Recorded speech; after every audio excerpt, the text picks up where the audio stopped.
You're stuck because you're playing like everyone else, guys. Like the same hope it works decisions, the lazy thinking, all that terrible stuff. And guess what? You're repeating the same mistakes and then calling it experience, guys. That's not how chess works. Alright? You're not calculating, you're not analyzing, you're not, as a matter of fact, you don't even try to fix your mistakes, you normalize them. And then you wonder why you're being stuck. So if you stay tuned to this video, I'm going to be doing a deep dive. It's not about skill, it's about your habits. And right now, your habits are designed to keep you low rated, guys. So remember, take notes in this video. We're going to be, as a matter of fact, we won't even be talking about any fancy openings, any secret tricks. We're going to be exposing the real reasons why persons stay stuck. And most importantly, how to break out of it, guys. Feed a master Raheem Glaves here. Remember, take notes and we're getting right into it. Now, the first on the list is the fact that players only look at their moves. Now, if you look at this position, black is currently up a whole piece. We have white with 2 minor pieces while black has 3. So black is up a piece. Now, the normal thinking process for persons at most levels is that they immediately go trading mode. They're like, all right, I need to start trading pieces. I'm up. But they only look at their own plans. They're not even trying to ask themselves, like, what is my opponent trying to do? Now, here we have these queens facing off, and black played pawn to f5, trying for a queen trade. Now, we're going to even take a step back. You need to check again why your opponent played his last move. Like, it's a 2-player game. It's a battle of ideas. You can't just be focused on your plans. Tunnel vision, like that. No, don't even get too caught up in your own plans. Remember, your opponent is playing the game as well. So rook to e1. What is white trying to do? White just placed a rook on the same file as your king. Now, it looks obvious now because we're seeing the opponent's threat. Like, he's actually trying to set up tactics by putting his pieces on the same line as our king. Now, you basically open that line for your opponent. Now, again, for like average players, what would happen is they're so focused on their own plans, they're only seeing like this, like the queen trade or the queen retreats. But remember, the higher you go up in chess, your opponents, as a matter of fact, even if you're not doing this right now, for anybody watching on YouTube, if somebody's attacking you in chess, your first instinct can't be to retreat. It has to be to counterattack.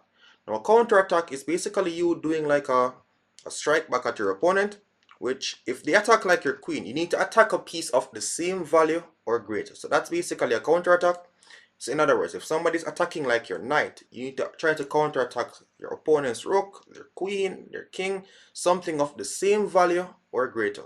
In this case, black is attacking white's queen. But again, like average players, they will basically just react. They have a lot of reactive thinking. Higher rated players, more professionals, would look for a counter strike. And here, what's more valuable than a queen? We have the king, which is now a check towards this king here, and black is forced to respond. Now, if black simply plays knight to e7, there's a lot of things you could take the pawn. You could also just play pawn to f6, and you're winning this piece. A lot of things that are going to be bad for the black's position. Also, if you don't block and you try to run away, then it's even worse. Bishop to e6 check, and you're going to be forced to part with your queen. The minute this king moves, then the queen on d8 will die. And again, bad things are going to happen to you. So remember, always check for your opponent's threats. Try to see what your opponent is trying to do before you continue with your own plans. Alright? Let's get into the next one. Also remember, when calculating, check for ways in which your opponents can punish your ideas. Like if you were in your opponent's shoe, what would you do to punish your own move? At least try to check it and practice the good habits from early. Next up, we have one movers. Do not practice one movers in chess. It's when you're making blind threats. This guy was playing against somebody and he was like, all right, he has a rook on a2, knight to c2, let me attack it. And guess what? That was the end of the calculation. I can guarantee that, and I have not even met him, because I've spoken to too many persons who basically do the same thing. Knight to c2, and they're like, all right, that's it. Most persons' brains, it shuts off after one move, guys. Like, the brain is plugged out, like, done. Knight to c2, and the calculation ends there. No, white just played rook to c1 and the game was done, you know? Like, the knight has nowhere to go. And as a bonus, it's on the same file as the enemy king. So it's just done, guys. But you just throw away the game in one move, like knight to c2, and that's it.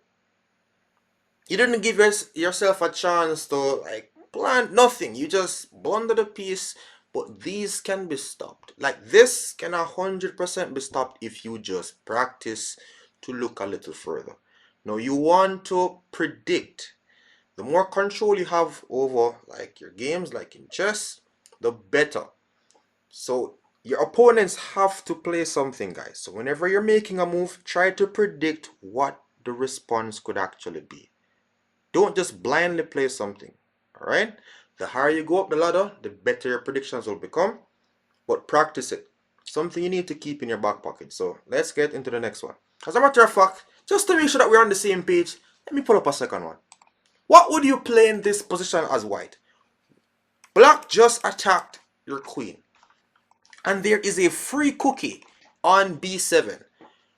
Based on what I just said, do we blindly take on b7? Or do we ask ourselves, alright, I'm about to take this pawn. What do I expect? I'm attacking his knight. What if he just moves his knight? Example, we take on b7 and black moves his knight. Where does my queen go? As a matter, it's cooked. It's cooked. The queen, again, if you check it, there is no squares, guys. I hope most of you guys on YouTube did not take that pawn. To show you how bad this is. Black played q to d7 and the queen is still cooked. It is still buried, guys. Like, there is no escape for the queen. One move ideas, stop it. Get some help. Alright, next one, guys. Let's go. If you're not quite sure what area of your gameplay to work on and you want somebody to give you some professional help, then you could book a session through my website. The link is going to be in my description and also pinned in my comments. RaheemGlaveschess.com. Trades must be benefiting your position. This guy has no pieces developed except his queen and his knight. Now, if you're trading, it has to be what? Benefiting you. It can't be improving your opponent's piece. Like, this bishop is not really doing much. You taking and improving your opponent's bishop, losing a rook in the process. Stop the bad habits. Alright? Next thing. What do I mean now? If you bring your bishop to d3, I'm just giving you like random moves. If he takes, then he is improving your pieces. Look, if he trades on your terms, he gives you a chance to attack. If you trade on his terms, you are making him attack you. So ensure that you're not just making blind trades. It has to be benefiting your position. That works at all levels. So make sure that you're implementing this. Now, you know I always throw something in there for the advanced guys. So what would you play in this position as black? Which brings us to our next topic. Persons don't know what is king safety, or when a king is actually unsafe. Alright? You're normally told to not push pawns around your king. It's for reasons, guys. It allows pieces to really dominate on those squares. I told you guys as well that whenever you're creating weaknesses around your king, like the holes, you need your pieces guarding those squares, like the entry points around your opponent's around your king. If you're pushing pawns around your king, ensure that your opponents can't put pieces there, because most of the times you're getting cooked. Now, what would you play as black in this scenario? A lot of persons here would try to make their pieces work, like they're like knight this, and they don't see anything, and then their advantage goes away. Like they just do normal stuff. If your attack is not working in chess, it means that you don't have enough pieces, guys. Either you're missing a tactic or you're not having enough pieces in the play. If you are very good at tactics and you have checked all your forcing moves, your checks, your captures, your threats, and nothing is working, like mostly like your checks and your captures, then you look to bring more, guys. So this move, bishop to h3, it's just lights out, guys. It's just mate on the spot. It's just mate. He has to like give up some pieces and like hope. But just to show you, if this bishop is captured, then knight takes e2 is checkmate. Somebody was even asking, why are bishops worth more than knights? This could be a perfect example. If the bishops get like full access on an open board, you're seeing snipers, guys. These people, they don't even have to be in the action. They could just stay like on the other side of the board and do tremendous damage. That is checkmate, by the way. This knight had to be like doing some boss moves and going over there. But remember, if you're attacking in chess, you're not seeing the way to crash through, bring more. I'm going to show you again the difference between like a... This is again a very unsafe king because pieces, a lot of pieces are around that king. It's going to get butchered. Then there's no way for white to actually block that checkmate coming in with queen to g2. And you can't take it as, again, same knight to e2. Now this is what persons mistake as a very dangerous attack. White sees nothing in this position and took on f7. He just took it. And I know a lot of persons here as the receiving end of this believes that this is dangerous. What you're going to be utilizing for if your king is weak or actually 100% safe, you need to look at your opponent's pieces. White just gave us a free piece, but where is the attack? There are no pieces lurking around the king to actually do anything, do any damage. What is he going to do? Frighten us with a pawn push? No, guys. So remember, pieces do the heavy attacking, guys.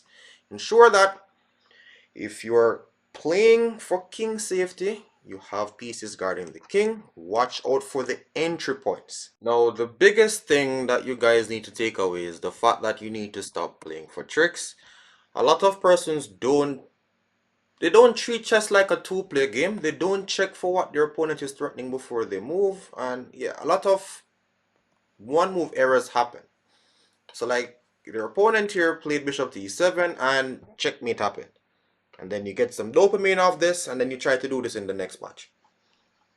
Alright? Now, the thing is, you would keep on... If you keep doing this, bad stuff's going to happen to you. So what happens is, at a certain level, it's just tricks for tricks, guys. Like, there's no chess. So we have takes, queen to d3.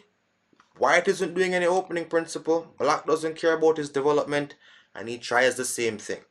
Knight to g4. Like, this guy is trying to checkmate, doesn't check anything, and he just gets checkmated on h7. And guess what? Even if you're getting ratings, even if you're doing this, what we call tricks and traps, right? And you're winning games with it, it's only a matter of time when those tricks stop working for your rating to tank. So get out of the habit from early. Ensure that you're playing chess the right way. Guys, you need the principles. Like, you can't get any real improvement with the same bad habits. So you have to ensure that you're fixing those first. Like, no one move us. Ensure that you're checking like for your opponent's threats. It's a two-player game. Also, yeah, if you spam games with the same bad habits, remember, chess is like your patterns, like pattern recognition. So if you spam the games with the same bad habits, you're only perfecting those bad techniques that you'd have been doing from before. So guess what? If you're in a hole, the best thing to do is to stop digging. Ensure that you're implementing this and your rating will show, guys. Turn the chest into the right way. Like, share, and subscribe, and see you again another time.